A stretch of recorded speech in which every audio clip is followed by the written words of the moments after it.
पिछली वीडियो में हमने बात किया था समानता के अधिकार के विषय में।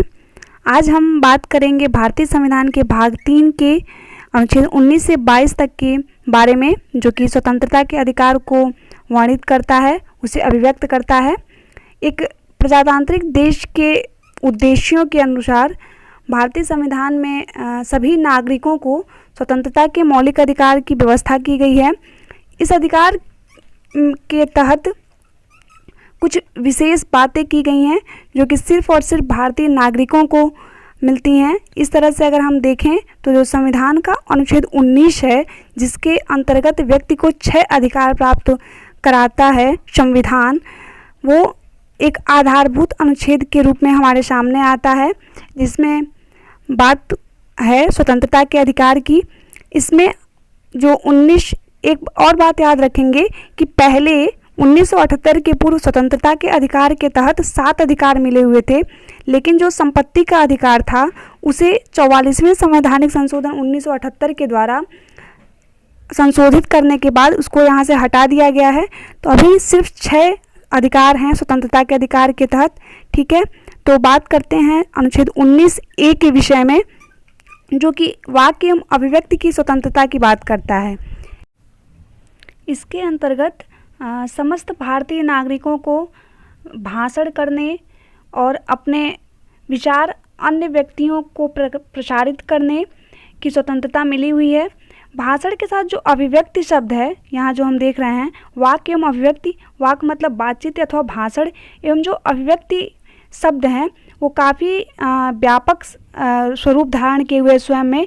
इसी अभिव्यक्ति की स्वतंत्रता के तहत ही जो प्रेस की स्वतंत्रता है, यानी अखबारों के संबंध में कि उस पर सरकारें रोक नहीं लगा सकती, इलेक्ट्रॉनिक मीडिया पर इस पे सरकारों का कोई एकाधिकार नहीं है। तो अभिव्यक्ति की स्वतंत्रता के अंतर्गत ही जो प्रेस की स्वतंत्रता है वो भी सम्मिलित है, और इसके अंतर्गत ही है जो 2005 में लागू हुआ RTI, राइट टू इन्फॉर्मेशन, यानी सरकारी गतिविधियों की जानकारी कोई भी व्यक्ति जिसे जानने की इच्छा हो, वो उसमें इंटरेस्टेड हो, तो वो इस कानून के तहत सरकारी गतिविधियों पर भी जानकारी मांग सकता है और उस पर जानकारी दी भी जाती है।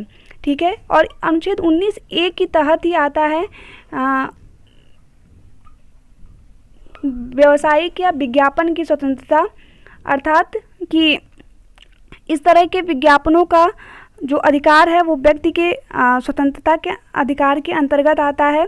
लेकिन इन जो अनुच्छेद 19A जिन अधिकारों का प्रावधान करता है, इस पे राज्य उचित प्रतिबंध भी लगा सकता है यदि वो इस संबंध में हो। यदि किसी के कोई व्यक्ति इस तरह के भाषणों का प्रयोग करता है जिससे भारतीय राज्य की जो संप्रभुता है, यानी एकता एवं अखंडता अगर खंडित हो रही हो और राज्य की सुरक्षा खतरे में पड़ रही हो, तो सरकारें उस पर रोक लगा सकती हैं। यहाँ हमारी अभिव्यक्ति की स्वतंत्रता को बाधित किया जा सकता है।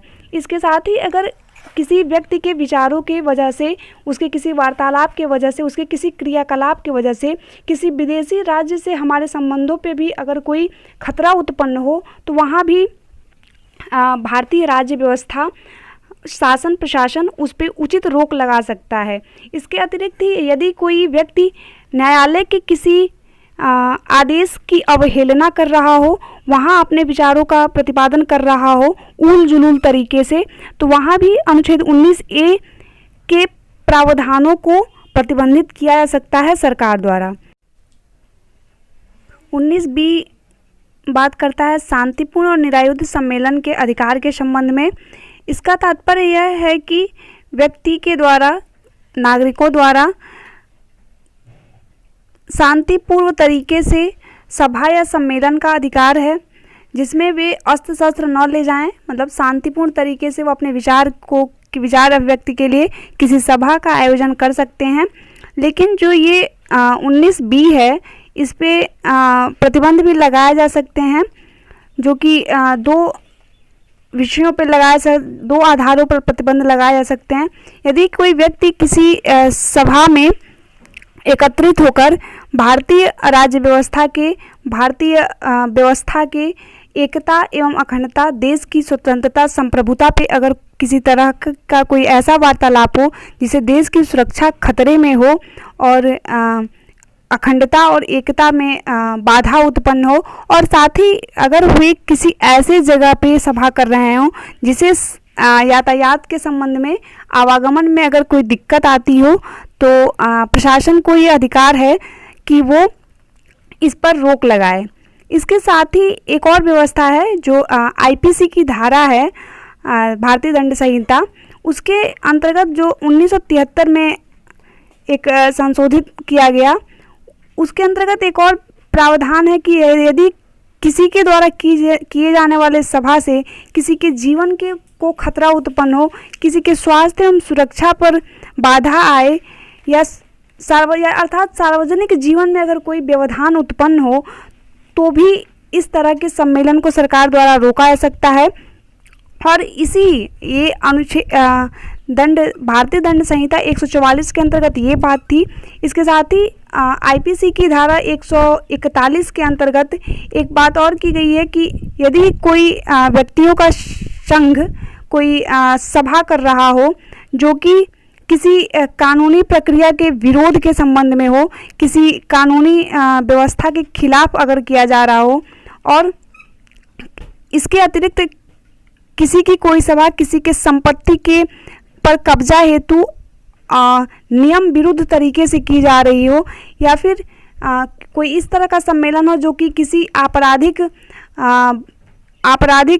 व्यवस्था के तहत, अर्थात किसी अपराध विशेष को बढ़ावा देने या उस पर इस तरह का कोई वार्तालाप हो, तो भी सरकारें इस पर रोक लगा सकती हैं।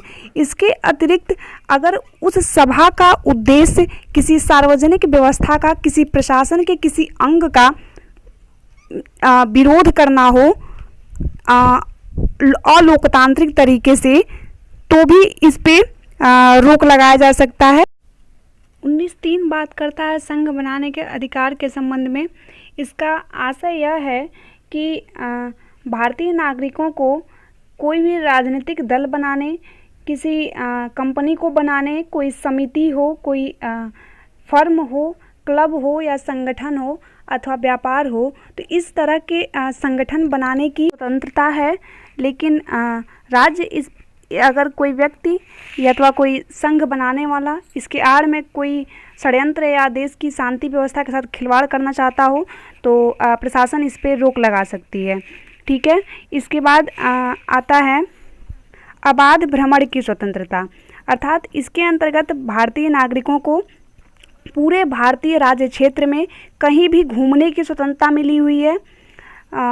इसके अंतर्गत एक प्रतिबंध कुछ जो आते हैं जनजातीय क्षेत्र, वहाँ से संबंधित प्रावधान है कि वहाँ भारतीय आम नागरिकों को वहाँ जाने से रोका जा सकता है। इसके अतिरिक्त पूरे भारत में भ्रमण की स्वतंत्रता का अधिकार स्वतंत्रता के अधिकार के अंतर्गत मिला हुआ है। इसके बाद आता है 5वां निवास की स्वतंत्रता। इसके अंतर्गत प्रावधान यह है कि कोई भी भारतीय नागरिक भारतीय राज्य क्षेत्र के किसी भी स्थान पे अपना निवास बना सकता है।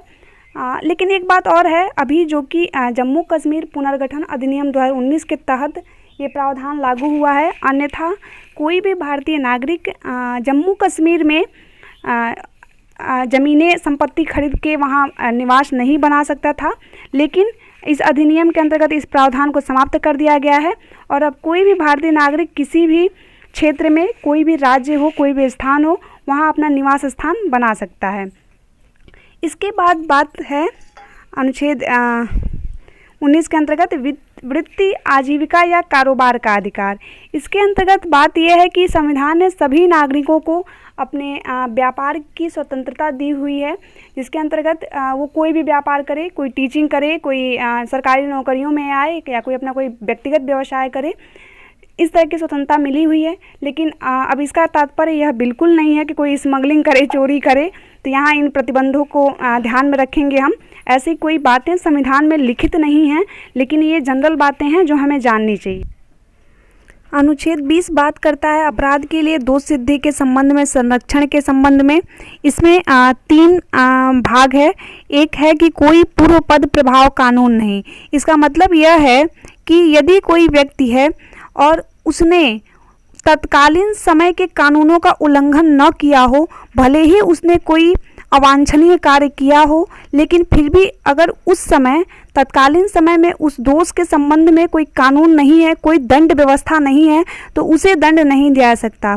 इसका ताज़ा मामला हमने निर्भया के दोषी के संबंध में देखा, जिसमें जो किशोर जो नाबालिग व्यक्ति था, तो उस समय उस किशोर न्याय के संबंध में वो प्रावधान नहीं थे।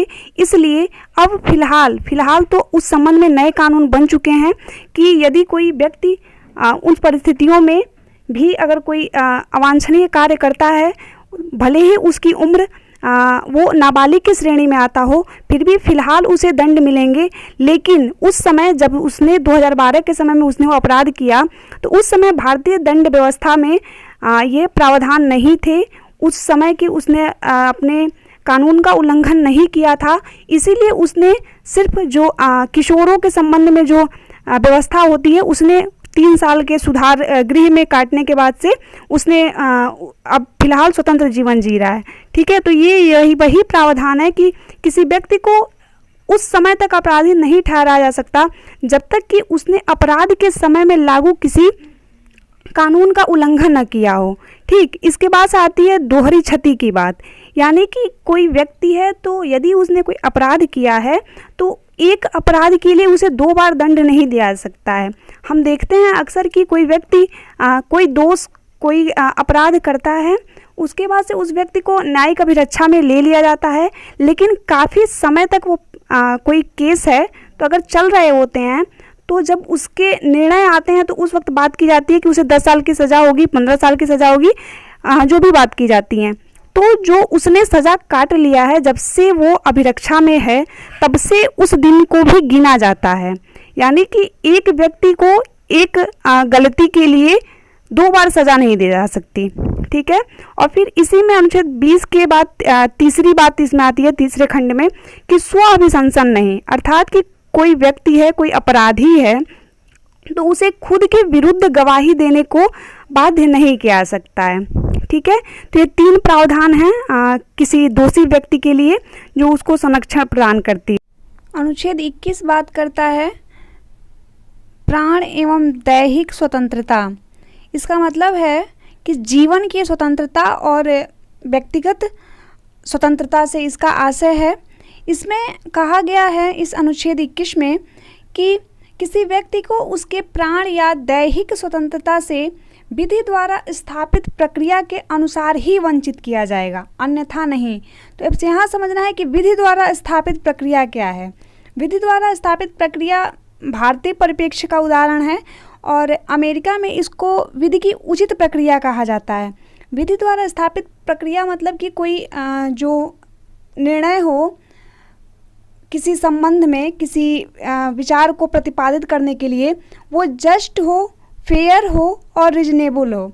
ये जो 3 वर्ड आए, ये जो 1978 का मेनका गांधी का मामला था, उसी के निराकरण के संबंध में न्यायालय ने अपना निर्णय दिया था। उसमें ये बातें की गई कि जस्ट, फेयर और रीजनेबल होना चाहिए। जो जीवन की स्वतंत्रता का प्रावधान है, इसमें अभी आगे आके जुड़ा है निजता का अधिकार, व्यक्तिगत स्वतंत्रता का अधिकार। लेकिन जो ये दैहिक स्वतंत्रता है, इसमें किसी को मृत्यु का अधिकार नहीं है, जीवन का अधिकार है, लेकिन किसी को मरने की स्वतंत्रता नहीं दी गई है। ठीक है, और इसी में एक बात आती है, नेशनल ग्रीन ट्रिब्यूनल जो गठित हुआ 2010 में, वो अच्छे पर्यावरण का अधिकार देता है, क्योंकि जीवन अगर जीना है तो एक क्वालिटी लाइफ, एक अच्छी गुणवत्ता वाले जीवन होना चाहिए। वैसे तो किसी रोगी होके बन के जीने से तो कोई विशेष फ़ायदा है नहीं। तो इसी के प्राण एवं दैहिक स्वतंत्रता जो बात की गई, इसी के अंतर्गत एक अच्छे पर्यावरण, अच्छे वातावरण का अधिकार भी हमें मिला है। ठीक है, फिर जो ये एक और बात है, जो ये अनुच्छेद 21 है, ये सभी के लिए है। नागरिकों, गैर नागरिकों सभी के लिए ये प्रावधान है। और इनका उल्लंघन, इनकी जो आपातकाल की व्यवस्था होगी उसमें भी राज्य द्वारा इसे हमसे छीना नहीं जा सकता। ठीक है, ये एकमात्र अनुच्छेद ऐसा है कि मौलिक अधिकारों में जो सभी पे अपनी प्रभुता स्थापित किए हुए है। ठीक है, इसे याद रखेंगे। फिर आगे अनुच्छेद 21 में ए जोड़ा गया है 86वें 86th कॉन्स्टिट्यूशन अमेंडमेंट के द्वारा, जिसमें शिक्षा के अधिकार को मूल अधिकार के रूप में परिभाषित किया गया है। इसमें ये बात की गई है कि जो 6 से 14 वर्ष तक के बच्चे होंगे उनको अनिवार्य शिक्षा का अधिकार होगा। ठीक है, जो ये शिक्षा का अधिकार है ये 2009 के तहत आया है, राइट टू एजुकेशन। लेकिन जो ये शिक्षा का अधिकार एक प्रावधान किया गया वो 86वें संवैधानिक संशोधन के तहत किया गया था और मूल अधिकार एक के रूप में ये 2009 से लागू हुआ है, राइट टू एजुकेशन के रूप में। ठीक है, इस प्रकार अब हम देखेंगे अनुच्छेद 22 को। अनुच्छेद 22 निरोध एवं गिरफ्तारी में संरक्षण, ये प्रावधान है इसके। इसमें दो तरह की बातें हैं। एक तो है कि किसी को अगर कोई व्यक्ति है, कोई अपराधी है, तो उसको गिरफ्तार करने के पहले, गिरफ्तार करते वक्त उसके कारणों को बताना होगा और उसके साथ ही उसको वकील से परामर्श करने का अधिकार होगा, अर्थात वो अपने बचाव के उपाय कर सकता है। और उसके साथ ही एक और अधिकार है कि उसको जब से लिया जाता है, उसको गिरफ्तार किया जाता है, उसके 24 घंटे के अंदर उसको डिस्ट्रिक्ट जो कलेक्टर, न्यायिक मजिस्ट्रेट होते हैं, उनके समक्ष उनको उपस्थित कराया जाएगा। ठीक है, और ये जो दोनों नियम हैं, ये गिरफ्तारी के कारणों की सूचना, विधि परामर्श और न्यायिक मजिस्ट्रेट के समक्ष उपस्थित कराना, ये दो तरह के जो व्यक्ति होते हैं उन पे लागू होता। एक तो जो विदेशी व्यक्ति अर्थात जो शत्रु देश के निवासी होते हैं उन पे ये अनुच्छेद 22 का जो प्रावधान है वो लागू नहीं होता, 1-2। और जो एक दूसरे वो व्यक्ति होते हैं जो निवारक निरोध के अंतर्गत गिरफ्तार हुए होते हैं, उन पे ये प्रावधान लागू नहीं होते। ठीक है, अनुच्छेद जो 22 का 4 है वो निवारक निरोध से संबंधित है, जिसमें ये बात की गई है कि अपराध किए जाने के पूर्व और बिना किसी न्यायिक प्रक्रिया के जब नज़रबंदी हो तो वो निवारक निरोध के अंतर्गत आता है। जो कि इस जो निवारक निरोध है उसका उद्देश्य अपराध के लिए दंड देने से नहीं अपितु मतलब अपराध करने से रोकने की व्यवस्था है। ठीक है, इसमें जो 1971 का वो मीसा कानून था, आंतरिक सुरक्षा अधिनियम, उसके बाद 1983 में राष्ट्रीय सुरक्षा अधिनियम आया और उसके बाद से 1985 में एक और प्रावधान आया जो कि टाडा जिसे कहते हैं, जो आतंकवाद विरोधी गतिविधियों के लिए आया था। तो इस तरह के जो निरोध संबंधी व्यवस्थाएं हैं वो निवारक निरोध कहे जाते हैं। ठीक है, इस जो स्वतंत्रता के अधिकार के तहत जो निवारक निरोध की व्यवस्था की गई है इसकी काफ़ी आलोचना भी की जाती है, लेकिन इसको विश्लेषण करने पे पता चलता है कि जो संविधान निर्माता थे वो एक्चुअली इस बात से वाकिफ़ थे कि देश में किस ऐसी परिस्थितियां भी उत्पन्न हो सकती हैं जबकि लोग, जनता इस तरह के कार्य करेगी जहां पे बिल्कुल न्यायिक व्यवस्था ध्वस्त हो सकती है। तो ऐसी व्यवस्थाएं आवश्यक हैं वैसे। ठीक है, तो आज हमने बात की अनुच्छेद 19 से 22 तक में। एक क्विक रिवीजन लेते हैं। अनुच्छेद 19 में हमने बात की वाक एवं अभिव्यक्ति की स्वतंत्रता की। उसके बाद से 19B में बात की निरायुध सम्मेलन का अधिकार। C में बात किया संघ बनाने का अधिकार। D में बात किया अबाध भ्रमण। E में बात किया निवास की अब बात करता है वृत्ति, आजीविका या कारोबार संबंधी स्वतंत्रता की। अनुच्छेद 20 में अपराध के दोष सिद्धि के संबंध में संरक्षण की बात की गई है। इसमें ये कहा गया है कि कोई व्यक्ति उस समय के कानून का उल्लंघन करेगा तभी अपराधी होगा, और किसी व्यक्ति को एक अपराध के लिए 2 बार सजा नहीं दी जाएगी, और अपराधी को स्वयं के विरुद्ध अपराध गवाही देने के लिए विवश नहीं किया जाएगा। अनुच्छेद 21 बात करता है प्राण एवं दैहिक स्वतंत्रता की, जिसमें जीवन के अधिकार की बात की गई है, और ये अधिकार किन्हीं भी परिस्थितियों में आपात या मार्शल लॉ के समय भी हमसे छीने नहीं जा सकते। 21A बात करता है शिक्षा के अधिकार की। अनुच्छेद 22 बात करता है निरोध एवं गिरफ्तारी में संरक्षण की, जिसमें गिरफ्तारी के कारणों की बात की गई है। कारण बताने होंगे, उन्हें वकील से परामर्श लेने का अधिकार होगा, और 24 घंटे के भीतर न्यायिक अधिकारी के समक्ष उपस्थित कराना होगा। और यहाँ 2 और प्रावधान हैं कि ये जो प्रावधान हैं वो विदेशी व्यक्ति अर्थात जो शत्रु देश के निवासी होंगे उन पे लागू नहीं होंगे, और निवारक निरोध के अंतर्गत कोई व्यक्ति गिरफ्तार हुआ है उस पे लागू नहीं होंगे। ठीक है, तो आज हमने बात की अनुच्छेद 19 से 22 तक की स्वतंत्रता के अधिकार की। आगे हम बात करेंगे अगले में 25 से 23 और 24 शोषण के विरुद्ध अधिकार के संबंध में। ठीक है, थैंक यू।